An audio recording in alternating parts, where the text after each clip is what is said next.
Hey everyone. A quick reminder that this is part 9 of the I Own an Abandoned Motel series. If you haven't and would like to check out the rest, a link to the playlist is in the description below. I own an abandoned motel, and I don't think werewolves would make good interior decorators. Written by Wine Dark Sea, 1239. I'm assuming loup-garou is just a fancy French way of saying werewolf, right? Renee was examining the damage that the beast had made to my cottage the last full moon. Putting a name to it was funny. Werewolf, vampire. The terms conjured goofy Halloween costumes, embarrassing to even say out loud. And yet, here was one of them before me, helping me search for the other. Can you smell that awful stench? He asked, wrinkling his face in disgust. Nope, not at all. Good, he coughed, putting his hand over his nose. I know I'm on the right track. He meandered around, following the scent around the property, muttering to himself about the uncouth hygiene habits of the loup-garou. I followed him to the best of my abilities, but he clearly wasn't expecting me to be able to keep up. Finally, the trail ended at the bank of the river, almost a quarter-mile down from my dock. There, he pointed to a small, heavily forested island across from us in the river. How did he get over here? Don't tell me the werewolf has a boat. I have no idea. Well, however he got here, I'll have him pay you directly for the repairs to the damage he caused on my property. He chuckled. You have a grudge against this creature, eh? He was particularly vindictive towards Martina. Total asshole. They all are. Trust me. Am I detecting some sort of vampire snobbery? No. Well, perhaps a little. But I assure you, the primary source of my distaste comes from the fact that our mutual enemy is far too fond of them. She always has to have one by her side. And when they grow too old, she discards them for a new one. So the lycanthropic pest prowling your cottage is only the latest in a long line of lapdogs. If the werewolf is the witch's pet, why would he want to speak with us? I do not know. I hope he can be persuaded. Even assholes can chafe on the leash of their masters. We stood together, staring at the dark island. There was no sign of habitation that was visible to my eyes. I made a mental note to consult some of my uncle's old nautical charts in my cottage to see if this place even had a name. Luckily, according to the notebook, I had some days before the next payment was due. Good timing for a field trip. The night grows late, and we are going to need all of our strength, he said. Meet me tomorrow at the docks, and bring your pretty silver bracelets. He smirked, clearly remembering my awkward maneuver with the bangles the first night we met. I know. It was awkward. I found it rather charming. I blushed. Okay, stop flirting. What time are we meeting tomorrow? 2 hours after sunset? Do I want to know what you'll be doing from the time you awake until you're meeting me? He frowned. No. Fine. I'll pretend it's not murder. Good. Where are you staying, anyway?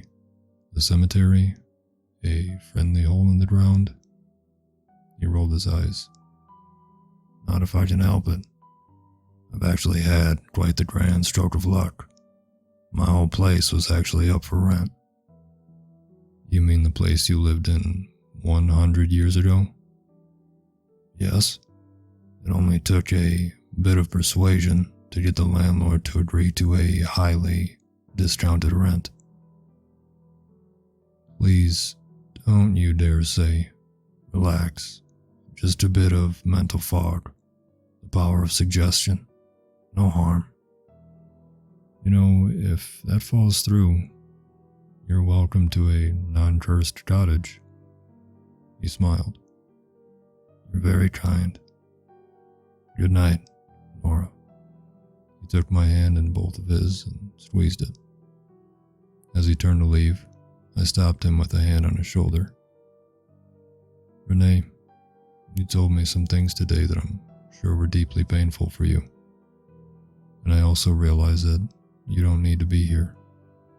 You could be in Bora Bora by now, enjoying that eternal youth. So thank you. He held my gaze for a moment and nodded. Whatever we do, we'll figure it out together. The following evening, I waited for Renee at my dock, silver bracelets on my wrists. In my pocket, I had carefully torn out the relevant page of the nautical chart from my uncle's library. It was a bit yellowed, like everything around here, but it was sufficiently detailed for our purposes. Our destination was hardly more than a speck, labeled Glendon Island, in tiny, almost microscopic print.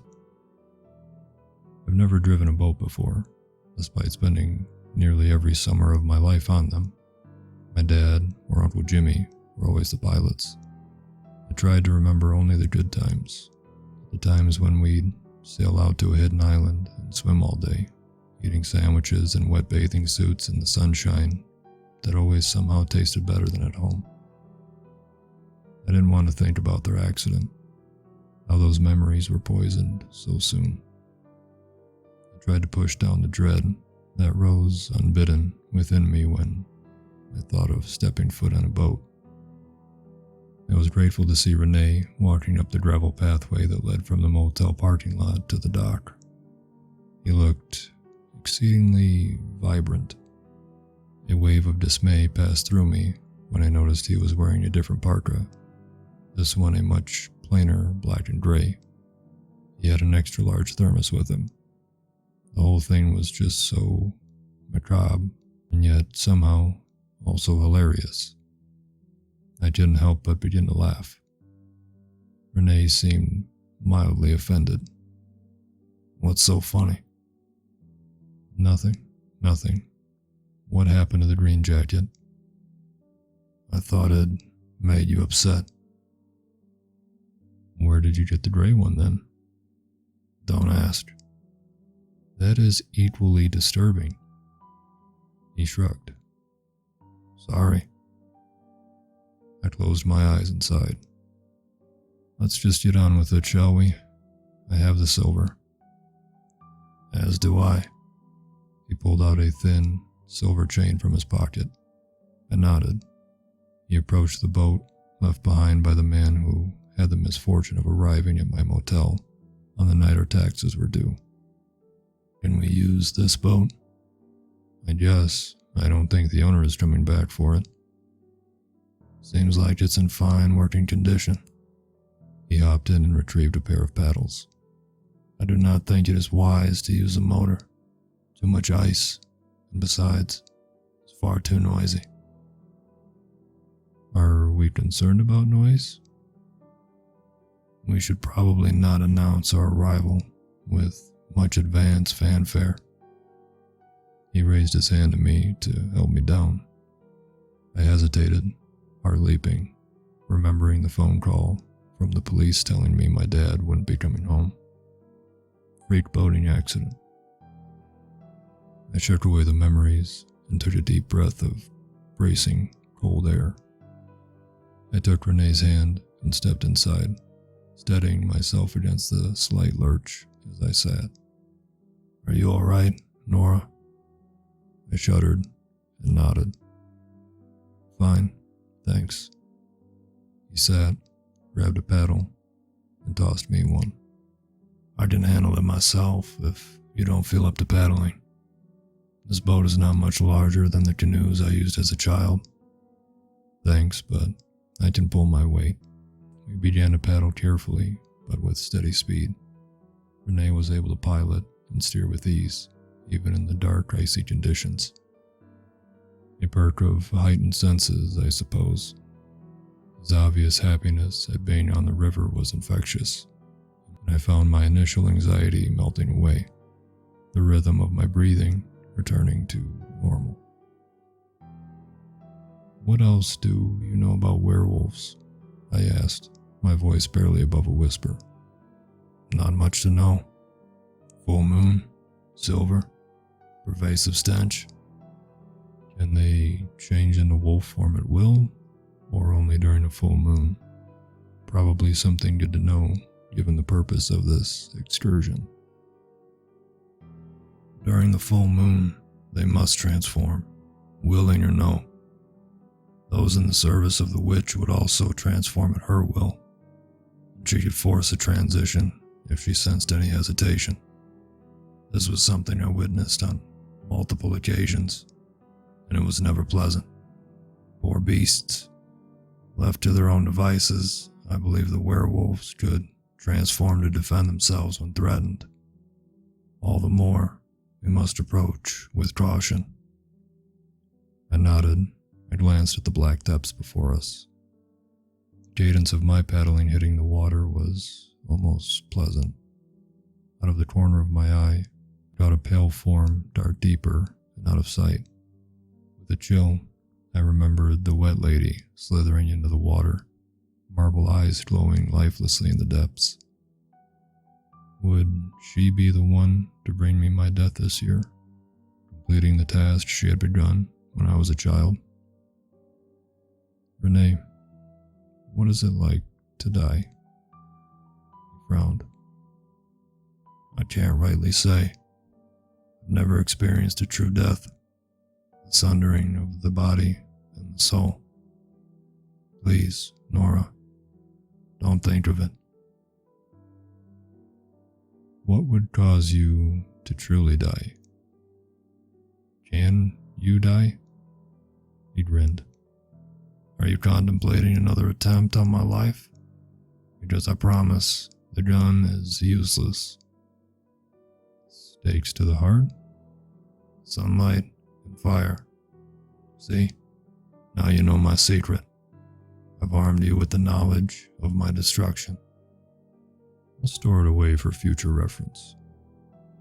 The island loomed before us, wreathed in a mist that had not been visible from my dock.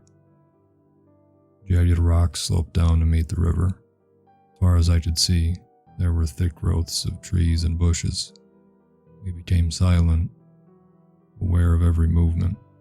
Our paddling slowed, and Renee expertly guided our boat to an outcropping. He secured our rope around a large boulder and hopped out without a sound. He added some knots and reached out for me. Upon taking his hand, he lifted me out of the boat entirely in one swift motion. I suppose that was much quieter than my attempts at fumbling my way out. Renee contorted his face in disgust and nodded, indicating to me that we were in the right place for a werewolf. We began to explore, careful to avoid stepping on twigs or slipping on any patches of ice. When my eyes adjusted to the darkness of my surroundings, I noticed that among the natural debris of the vegetation, there was trash. A piece of litter that, on closer inspection, appeared to be cigarette butts and flattened cartons. I tried to stifle the hot anger rising in my face. Asshole and a slob. I shook the bangles into the palms of my hands and gripped them tightly. The island was much larger than I thought by looking at my uncle's map. After making our way through the trees for what seemed like hours, we came across a clearing pockmarked by tree stumps.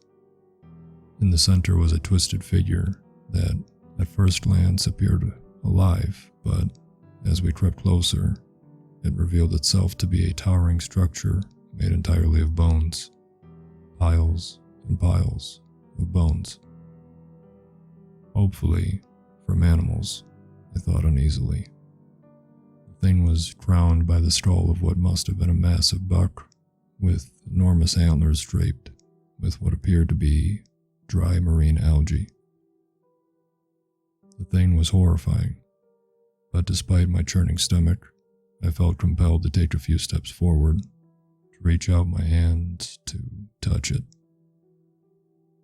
I imagined my fingers caressing the smooth bones, cold and solid, so nice to grasp. I could lay down in the soft grass before it, under its watchful gaze. Yes, it watched. It would love to watch me. It would love to know me. Rene clamped his hands on my shoulders, and I struggled against his powerful grip. He turned me to face him, and lifted my face to his eyes. "Nora, you must stop." His voice was in my head without moving his lips. "This thing no longer has any power over you." I shook my head, dazed. Whatever spell that had momentarily held me was broken. I gazed at him in wonder, but he placed his finger over his lips and shook his head. Still holding me, he backed us away from the clearing and the figure within. At a safe distance, he released me, still a little dizzy. I steadied myself against a tree. I pulled out a notepad and a pencil that I remembered I had in my interior coat pocket. "WTF," I wrote, handing it to Rene. "A spy," he wrote underneath. "Hers?" "Yes." "Was that... What was with your voice in my head?" "Vampires' persuasive techniques, remember? Only for emergencies." He underlined emergencies. I nodded. He continued to write at a frenetic pace and then handed the pad back to me. "You're not going to like this, but I think we'd have better luck splitting up. Continue to walk around the forest, but avoid the clearing. Not be too worried about making noise. Walk as you normally would. You will not see me, but I will be there. And I promise on my life that nothing will happen to you.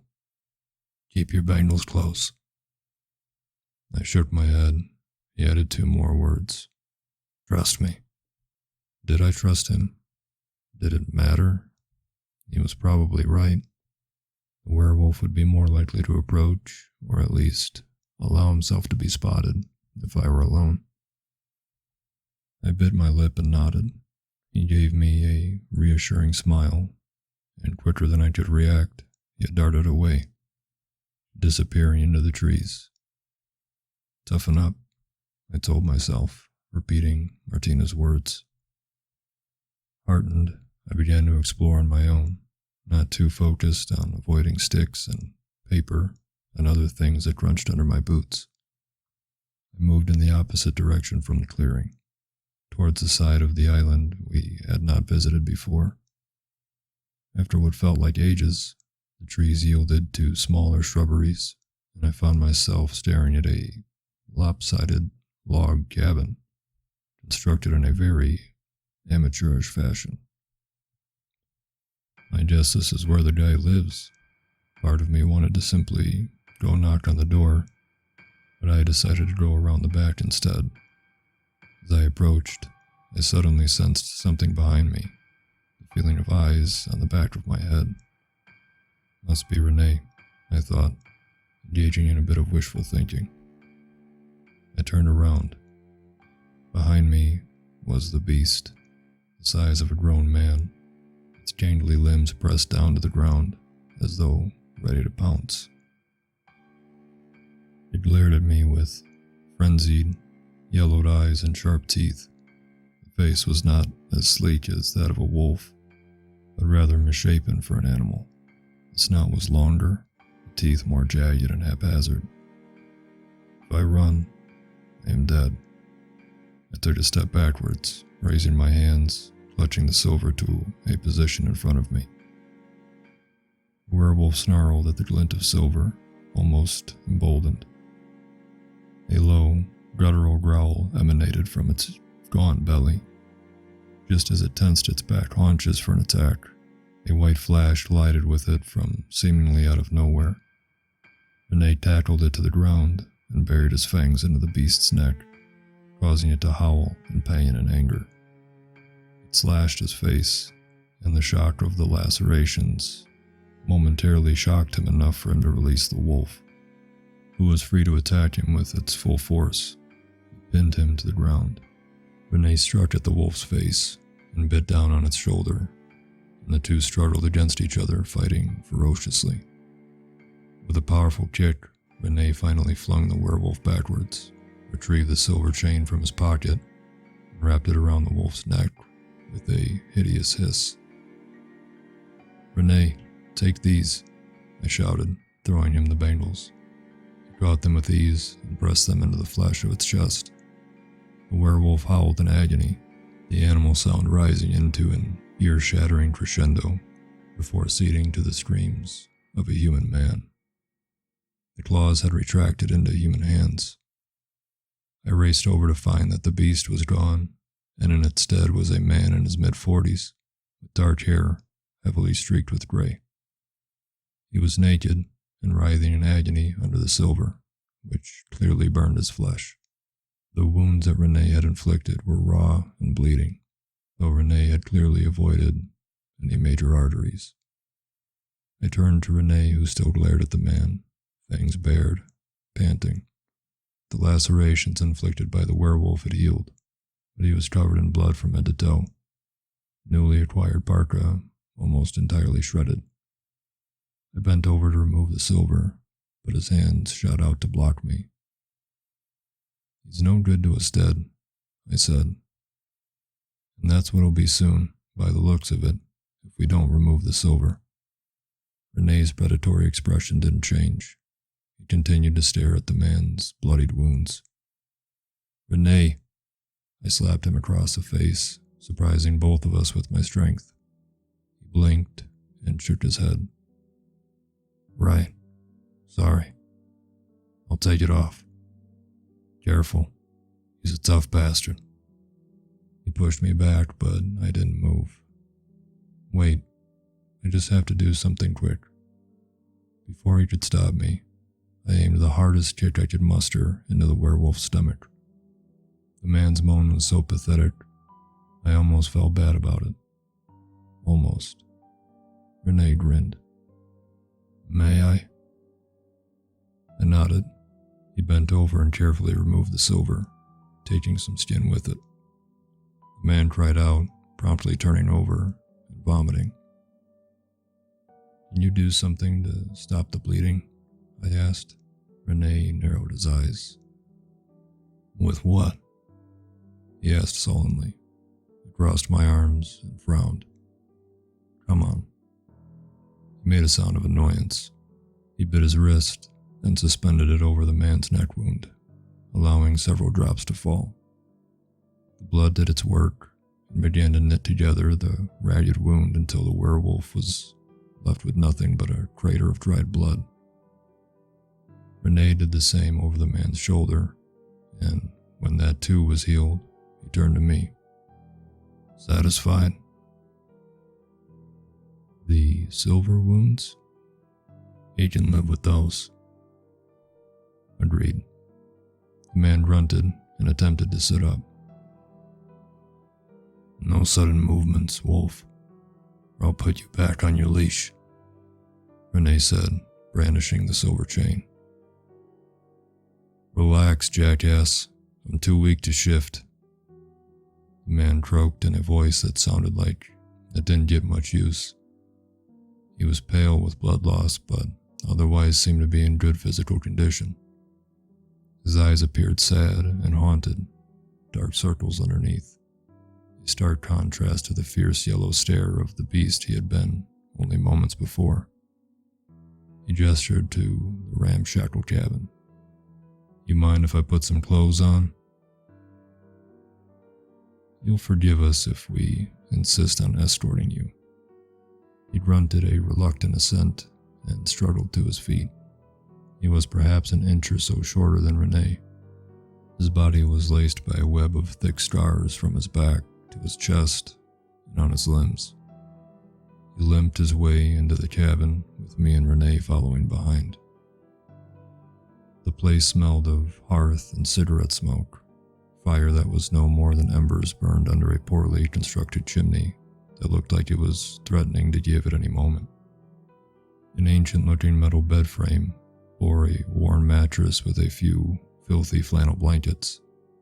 Some random pieces of furniture dotted the rest of the cabin. A dented metal countertop, perhaps salvaged from a restaurant. A pair of Adirondack chairs with flaking red paint, and a card table that teetered on uneven legs. A shabby rattan rug covered the dirt floor. The man quickly threw on a pair of jeans at the foot of the bed, and a sweatshirt. Like Renee, he didn't seem to be bothered by the cold. He pointed to the chairs with a gruff motion of his chin. I sat. Renee frowned, but joined me. "This place is appalling," he said. The werewolf shrugged. "It's what I got. I think we may have gotten off on the wrong foot," I began. "We're not here to hurt you or kill you. I know we're trespassing, but we just wanted to talk with you." "Nora is being awfully nice," Renee said menacingly. "I suggest you talk to her, unless you'd like me to get involved again." "Nora?" the man said, ignoring Renee, a look of recognition passing over his face. "Yes, my name is Nora Cullen. You know, the one whose property you seem to enjoy destroying. Although, looking around me, I don't suppose you appear in any position to foot the bill for that. By the way, I suppose I told you a bit of a fib just now. That kick in the stomach I gave you? I definitely came here to do that. That was for a friend of mine you tortured for years. Her name was Martina." At the sound of Martina's name, the man blanched. He stood and began to pace. "Martina?" he repeated. "You killed a friend of hers." The werewolf stopped pacing and shook his head. He approached me in wonder and touched my auburn hair, haunted eyes wide and glistening. I felt Renee immediately behind me at my shoulder. "I remember you," he whispered in a reverent hush. "Nora Cullen. I promise you I would never do anything to hurt Martina." "Who are you?" I asked, already beginning to suspect the answer. "My name? I don't have a name anymore." "What was your name? From before?" Tears sprang to the man's eyes. "My name?" he repeated. "My name is Jake Hubert."